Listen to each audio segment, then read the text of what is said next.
জিয়াউর রহমানের ৮৯তম জন্মবার্ষিকীতে শ্রদ্ধা জানাতে তার সমাধিতে সকাল থেকে ঢল নামে নেতাকর্মীদের।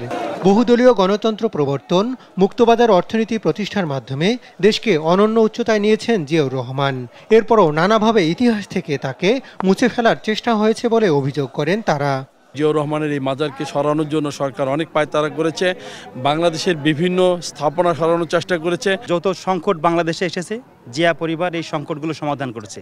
সেটা আপনি ৭১-এর স্বাধীনতা বলেন, ৯০-এর স্বৈরাচার বিরুদ্ধে আন্দোলন বলেন, বা ২৪-এর স্বাধীনতা বলেন। স্বৈরাচার সরকার জিয়াউর রহমানের স্বাধীনতার ঘোষণাকে আইন করে নিষিদ্ধ করলেও তাকে মানুষের কাছ থেকে বিচ্ছিন্ন করতে পারেনি। আধুনিক রাষ্ট্র নির্মাণে জিয়াউর রহমানের দর্শন প্রান্তিক পর্যায়ে ছড়িয়ে দেওয়ার প্রত্যয় জানান নেতাকর্মীরা। রোববার সকাল ১১টার দিকে শ্রদ্ধা নিবেদন করেন বিএনপি মহাসচিব মির্জা ফখরুল ইসলাম আলমগীর। বলেন, জিয়াউর রহমান ছাড়া স্বাধীনতা হুমকিতে পড়ত। এই নেতা